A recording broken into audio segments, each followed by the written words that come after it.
Hello दोस्तों, welcome back to इसे researcher. आज हम बात करेंगे एक बहुत इंपॉर्टेंट टॉपिक के बारे में जो सिर्फ इंडिया के लिए नहीं बल्कि दुनिया के लिए भी एक बड़ा माइलस्टोन है। आज हम बात करेंगे इसरो के 100th रॉकेट लॉन्च के बारे में और NVS-02 मिशन के बारे में। ये लॉन्च सिर्फ एक नंबर नहीं है बल्कि भारत के स्पेस प्रोग्राम की एक बड़ी जीत है।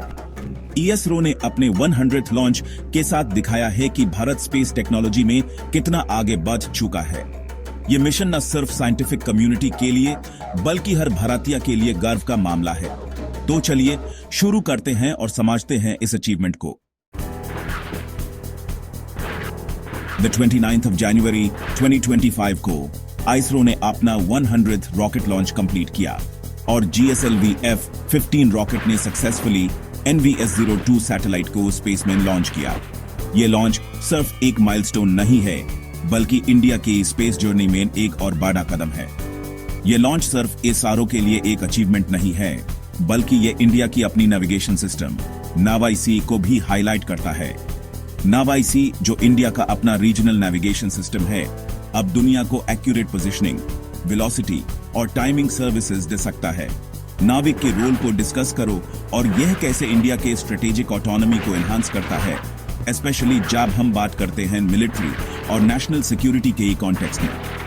इस लॉन्च की प्रिपरेशन में कई चैलेंजेस आए, जैसे टेक्निकल ग्लिचेस और वेदर कंडीशंस, लेकिन इसरो टीम ने इन्हें सक्सेसफुली ओवरकम किया। चलिए थोड़ा और गहराई में जाते हैं। नावीसी यानी नेविगेशन विद इंडियन कॉन्स्टलेशन एक independent regional navigation satellite system है जो इंडिया के अलावा 1500 किलोमीटर तक की एरिया को कवर करता है। यह सिस्टम जीपीएस का एक इंडियन वर्जन है। यहां कुछ इंपॉर्टेंट फैक्ट्स हैं जो आपको जाना चाहिए अबाउट नावीसी। नाविक में 7 सैटेलाइट्स हैं, 3 जियोस्टेशनरी और 4 जियोसिंक्रोनस ऑर्बिट्स में। यह सिविलियन यूज के लिए 20 मीटर तक एक्यूरेट पोजीशन प्रोवाइड करता है और 40 नैनोसेकंड्स तक टाइमिंग एक्यूरेसी। मिलिट्री एप्लीकेशंस के लिए यह सिस्टम 10 मीटर तक की पोजीशन एक्यूरेसी देता है। नविस के टेक्निकल एस्पेक्ट्स को समझाओ और कैसे यह इंडिया की स्ट्रेटेजिक कैपेबिलिटीज को एनहांस करता है, खासकर डिजास्टर मैनेजमेंट, जियोस्पेशियल एप्लीकेशंस और ट्रांसपोर्टेशन में। नेविस का सिग्नल स्ट्रक्चर और फ्रीक्वेंसी बैंड्स इस तरह से डिजाइन किए गए हैं कि ये अर्बन और रूरल एरियाज में भी रिलायबल कवरेज प्रोवाइड कर सके। नावाईसी का इंटीग्रेशन स्मार्टफोन्स और दूसरे डिवाइसेस के साथ सीमलेस है, जो डेली नेविगेशन और लोकेशन बेस्ड सर्विसेज को और भी रिलायबल बनाता है। प्रिसीजन एग्रीकल्चर में नावीसी का यूज फार्मर्स को एक्यूरेट फील्ड मैपिंग और रिसोर्स मैनेजमेंट में मदद करता है, जबकि फिशरमैन के लिए यह एक्यूरेट नेविगेशन प्रोवाइड करता है। साइंटिफिक रिसर्च, क्लाइमेट मॉनिटरिंग और एनवायरमेंटल प्रोटेक्शन में भी नाविच का एक सिग्निफिकेंट रोल है, जो डेटा एक्यूरेसी और रिलायबिलिटी को एंश्योर करता है। अब बात करते हैं इस लॉन्च के बारे में जो पॉसिबल हो पाया GSLV F-15 रॉकेट के थ्रू। यह रॉकेट क्रायोजेनिक इंजन टेक्नोलॉजी पर बेस्ड है, जो इसरो के लिए एक मेजर अचीवमेंट है। क्रायोजेनिक इंजन्स को डेवलप करना बहुत मुश्किल था, लेकिन इसरो ने इस चैलेंज को सक्सेसफुली ओवरकम किया। GSLV F-15 के कुछ इंपॉर्टेंट फैक्ट्स। ये 17वीं फ्लाइट है GSLV सीरीज की और 11वीं फ्लाइट है जो इंडिजिनस क्रायोजेनिक स्टेज के साथ लॉन्च की गई है। 8वीं ऑपरेशनल फ्लाइट थी GSLV के इंडिजिनस क्रायोजेनिक स्टेज के साथ। यह रॉकेट 2000 किलोग्राम तक पेलोड को जियो सिंक्रोनस ट्रांसफर ऑर्बिट GTO में प्लेस कर सकता है। इसरो ने क्रायोजेनिक इंजन टेक्नोलॉजी को कैसे डेवलप किया और इस टेक्नोलॉजी का इंपैक्ट इंडिया के स्पेस एक्सप्लोरेशन कैपेबिलिटीज पर किया है। GSLV F-15 रॉकेट में क्रायोजेनिक टेक्नोलॉजी का इस्तेमाल इसलिए भी खास है क्योंकि ये हाई एफिशिएंसी और हाई थ्रस्ट प्रोवाइड करता है, जो हेवी पेलोड्स को हायर ऑर्बिट्स में ले जाने में मदद करता है। क्रायोजेनिक इंजन्स का टेम्परेचर बहुत लो होता है, जो फ्यूल को लिक्विड स्टेट में मेंटेन करता है और कंबस्शन एफिशिएंसी को बढ़ाता है। इसरो के इंजीनियर्स और साइंटिस्ट्स ने मिलकर इस टेक्नोलॉजी को डेवलप किया, जो आने वाले मिशंस के लिए भी एक स्ट्रॉन्ग फाउंडेशन बनाएगा। अब थोड़ा हिस्ट्री की तरफ चलते हैं। जब इसरो ने अपना पहला SLV रॉकेट 1979 में लॉन्च किया था, तब से लेकर अब तक के 46 साल में इसरो ने अपने स्पेस जर्नी को काफी तेजी से इवॉल्व किया और अब 100वें लॉन्च के साथ इसरो ने अपने आप को दुनिया के टॉप स्पेस एजेंसीज में एस्टैब्लिश कर दिया है।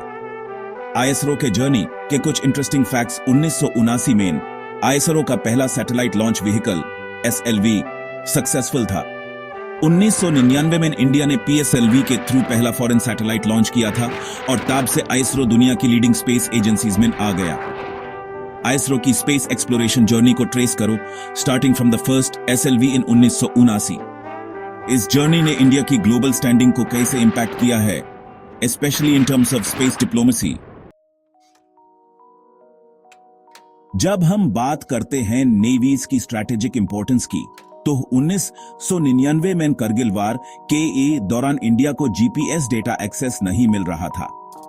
इस इंसिडेंट के बाद नेवीसी को डेवलप करना इंडिया के लिए एक नेसेसिटी बन गया था। नेवीसी की स्ट्रैटेजिक इंपॉर्टेंस, यह सिस्टम इंडिया की मिलिट्री इंडिपेंडेंस को इंश्योर करता है, खासकर जब बात होती है सिक्योर नेविगेशन डेटा की। नेवीस को जियो स्पेशल एप्लीकेशंस, डिजास्टर मैनेजमेंट और एग्रीकल्चर में भी यूज किया जा सकता है। नेवीस का महत्व सिर्फ मिलिट्री तक सीमित नहीं है, बल्कि यह एग्रीकल्चर, डिजास्टर मैनेजमेंट और जियो स्पेशल मैपिंग जैसे सेक्टर्स में भी अपना योगदान देता है। Evaluate the significance of Naviki in India's defense strategy and its role in enhancing India's national security. अब बात करते हैं फ्यूचर गोल्स और उनके पोटेंशियल इंप्लीकेशंस की। इसरो का फ्यूचर बहुत एक्साइटिंग है, जिसमें missions like Gaganyaan, India's first manned mission और इंटरप्लैनेटरी मिशंस शामिल हैं। लेकिन अभी के लिए आईएसआरओ का 100वें लॉन्च एक बड़ा अचीवमेंट है जो इंडिया की रेजिलियंस, टेक्नोलॉजिकल कैपेबिलिटीज और सेल्फ रिलायंस को दिखाता है। फ्यूचर के कुछ माइलस्टोन्स: गगनयान, इंडिया का पहला human space flight mission targeting 2025। Chandrayaan 3, India की third lunar mission. Mangalyaan 2, Mars के लिए इंडिया का second mission. Discuss the future goals of India space exploration programme including Gaganyaan and lunar missions. कैसे ये गोल्स इंडिया की ग्लोबल स्टैंडिंग को एनहांस करेंगे और स्पेस टेक्नोलॉजी में नए इनोवेशंस लाएंगे। आज हमने देखा कैसे आईएसआरओ ने अपने 100वें लॉन्च के साथ एक और सफलता हासिल की। NVS-02 मिशन ने इंडिया की स्पेस जर्नी को एक नए मुकाम पर पहुंचा दिया है। अपने विचार कमेंट सेक्शन में जरूर बताएं। अगर आपको यह वीडियो पसंद आया हो तो लाइक करें, अपने दोस्तों के साथ शेयर करें और इसे रिसर्चर को सब्सक्राइब करें फॉर मोर सच इनसाइट्स।